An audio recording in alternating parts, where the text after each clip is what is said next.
Everyone. So there's a fascinating topic that comes up in this week's parasha,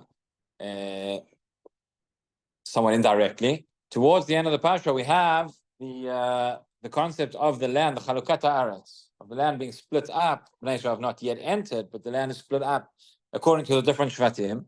And how do we know how the land is split up? How do we know which shevet is going to acquire which portion of land? So it's done, the Psukim tell us, through a goral, through a lottery of sorts. In fact, there's a little bit of a contradiction in the Psukim, because it says at first, it's ve'ele techalek haaretz v'nachala b'mispar shemot l'rav tarbe nachlato v'lama'ata mit nachlato. In other words, that each shevet is going to get according to the size of the shevet. Those that are larger will get a larger inheritance. Those that are smaller will get a smaller inheritance.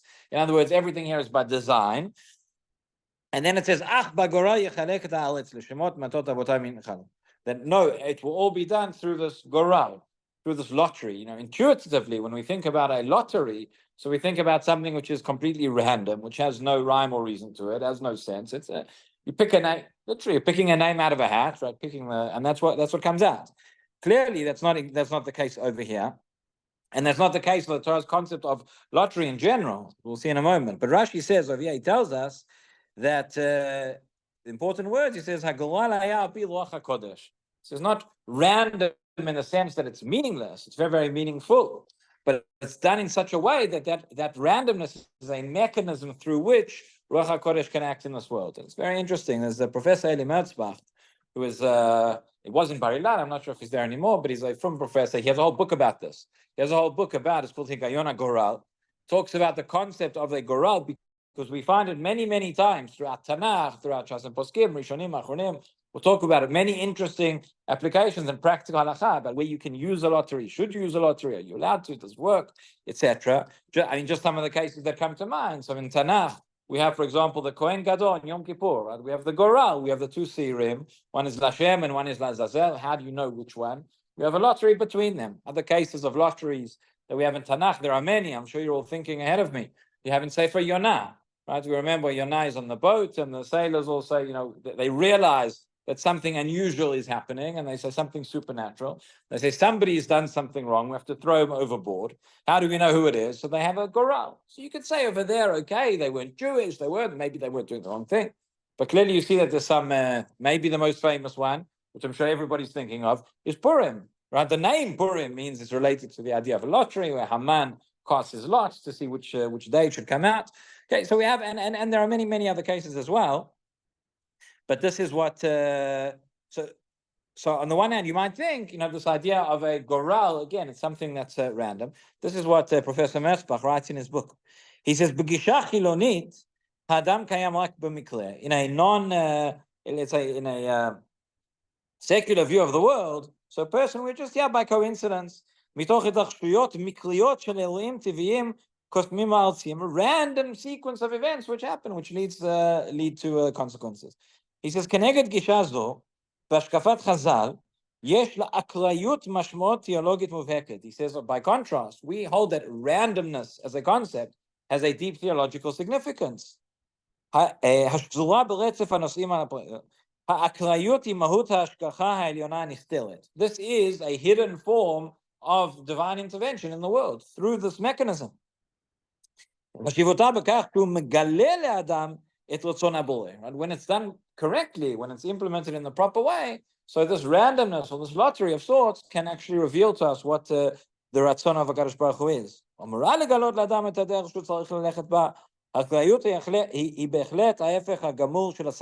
randomness, he says, is the opposite of doubt. It's not, as I said, it's not meaningless, but it's very, very meaningful. It's a tool to reveal that which is hidden. So that's, for example, that's how this is used in this case in the Gemara. So it goes to great length to describes how this process was done in terms of the lots that were taken in order to establish which portion of the land goes to which shevet. Some other cases that we have, interesting cases in halakha relating to goral.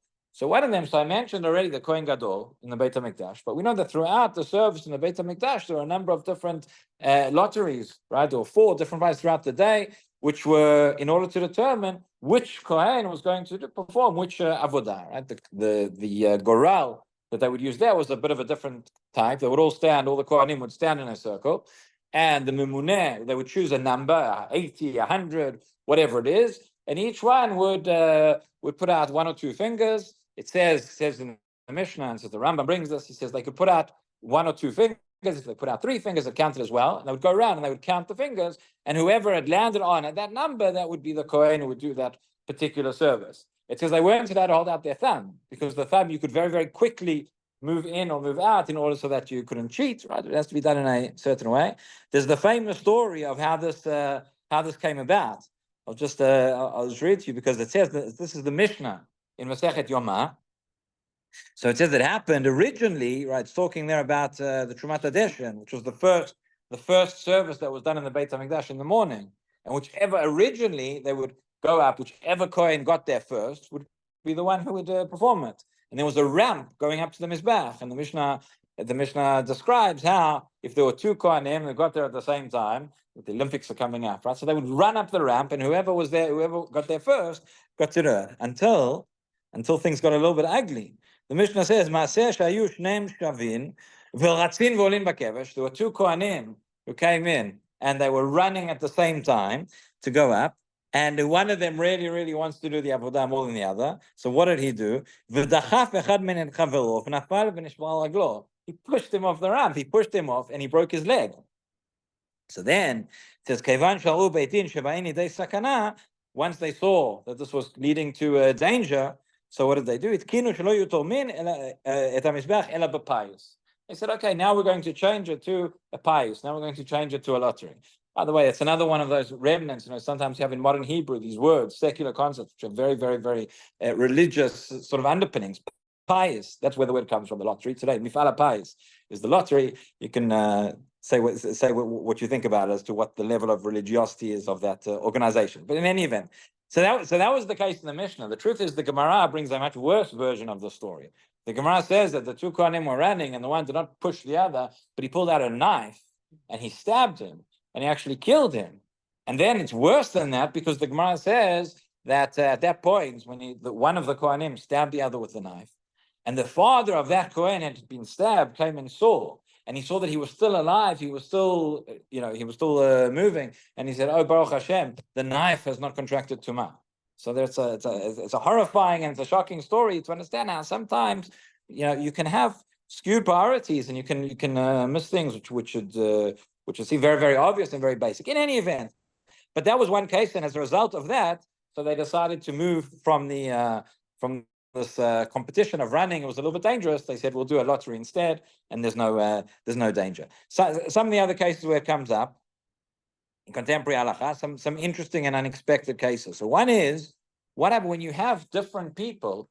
You have different people who have an equal level of chiyuv in terms of who should be the chazan, who gets to daven. And so it's brought down biolacha as a whole contrast. The Chavetz Chaim writes, where it's called Mama Kuntras Mama Kadishin, right? A whole long section in terms of one person is a shiva, and one is a shloshim, and one is a yotzar. Goes through the whole thing in terms of who gets priority. Sometimes you have a case where you have 2 people or more who have the same level of priority, so it's brought down. And again, Abraham the Bialacha says, do a lottery between them to see who's going to get to be chazan. Another case, a fascinating idea which is brought. Sharei Tshuva has this case. He says, you have 2 people who were in jail, they were in the desert, they were in extenuating circumstances, as you can understand. It's now Pesach. All they have literally one kazait matzah, not even a shir chazonish, right? One kazait. So who gets the mitzvah? If each person has half a kazait, so that it reminds us of the case of Rabbi Akiva, where he talks about 2 people in the desert, and there's 1 bottle of water for one to survive. But no one's going to die. But you have 1 kazait of matzah. So if you're going to split it up, neither of them fulfills the mitzvah, right? So that's the obviously no. That was a joke. That's not the original meaning of that phrase. But in any event, only one of them can fulfill the mitzvah. So how do you decide who gets to do it? So he says, Yesh lifshot mimadnitin de yoma bisman shem milubim. We learned out from our Mishnah and Yoma that this is what they did in the Beit HaMikdash. They used this lottery. So he says, Yatilu golal. They should have a lottery, throw a dice, whatever it is, and they'll decide. Ve'im shizka echad lakem mitzvah b'shlemuta yechelko imo b'schar mitzvah shel yado nigmara. And then he says, very interestingly, how should you, the two people, how should you look at this? He says, the one who lost the lottery should view it as, no, I have a portion in the one, okay, by not having that kazayit, I'm allowing the other person to fulfill their mitzvah. He says it's maybe similar to a Yisachar and Zvulun sort of agreement. But in any event, that you find here that he uses the idea of a goral as well. And what's interesting, the difficulty with all of this, and these are just some cases, there are many, many, many more cases, maybe we'll see some of them tomorrow, but you have the Shulchan Aruch in your Adeh, Siman Kuf Ayin Tet, which is the Siman that deals with magic. And he writes the following. This is how he opens the Siman. He says, "En shoalin bechozim bekochavim." Right? We don't go and ask astrologers and fortune tellers and all these sorts of things. V'lo begoralot, and not lotteries either. It says, as the Rama, mishum shene'emar tamim tiyeh Hashem Elokecha. V'kol sheken asur lishol bekosmim, benachshim, ubemechashvim. Okay, all different types of magicians, sorcerers, etc. So there you have it. I just spent the last 10 minutes telling you about all the different cases in Halakha where we rely on a goral and why we should rely on a goral and how we have precedents in the Tanakh to rely on a goral. And the Shulchan Aruch tells you you don't go and listen to a goral because of Tamim Tiyeh Hashem Elokecha. So I'll leave you on that cliffhanger and we'll talk about it some more tomorrow. Rabbi Chananya ben Akash Omer, Tzakadosh Baruch Hu lezakot Yisrael, Tichach b'aram Tom Mitzvot Shnei Madonech V'tzman Tzidko Yagdil Torah V'Yadi.